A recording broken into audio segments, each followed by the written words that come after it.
Ordinary, Extraordinary Sparrow. It was a beautiful morning, but Sparrow was not happy. "I am so ordinary," he complained to his mum. "I wish I was as fast as Swallow, or as beautiful as Hoopoe, or that I could soar like Eagle."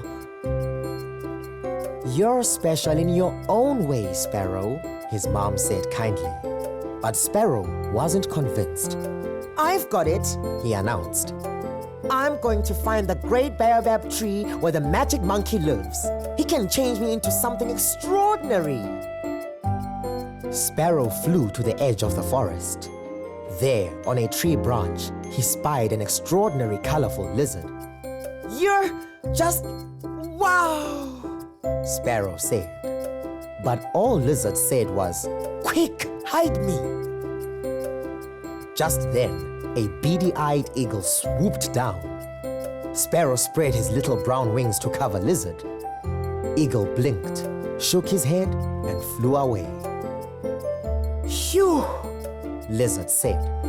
"Thanks, you're amazing. I wish I could hide myself so easily. How can I repay you?" "Maybe you could show me where the great baobab tree is," said Sparrow. "I'm looking for the magic monkey."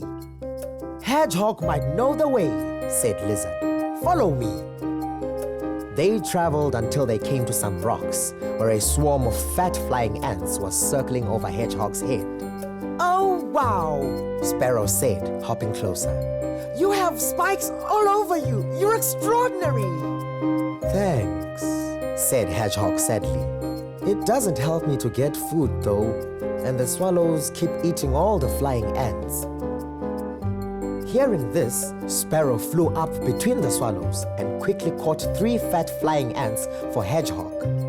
"You're amazing," Hedgehog gasped. "I wish I could fly like that. How can I repay you?" "Could you show me where the great baobab is?" Sparrow asked. "I'm looking for the magic monkey." "Oh, he's just over these rocks. I'll show you the way," said Hedgehog. But when they reached the great tree, they saw a terrible sight. High in the branches sat a huge monkey, and below, on the ground, was a pack of wild dogs. "We have to help him," cried Sparrow. So Lizard climbed a tree on the edge of the clearing and crawled out onto a branch over the dogs. Sparrow flew up to him, and Lizard whispered, "Now, give me a big fright." Sparrow shouted, "Look, an eagle!" Lizard got such a fright that he dropped his tail right between the wild dogs. The tail wriggled and jiggled all on its own. The wild dogs stopped barking and looked down at the wriggling tail.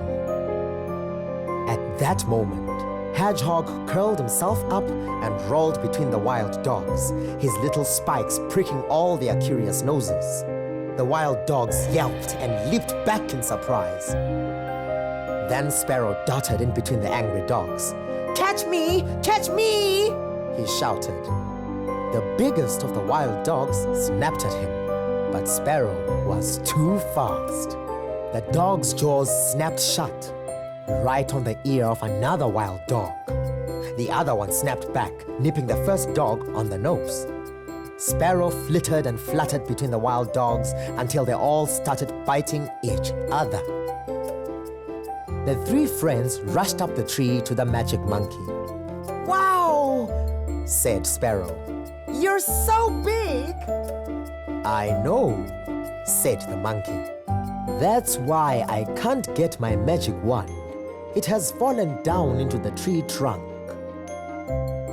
Sparrow quickly squeezed his little body down into the hollow tree.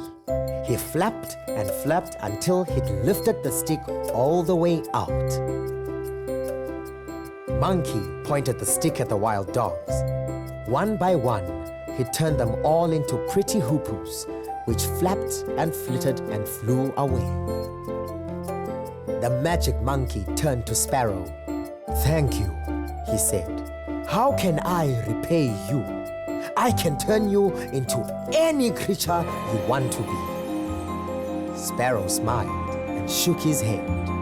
"You know," he said, I think I like what I am. An ordinary, extraordinary sparrow.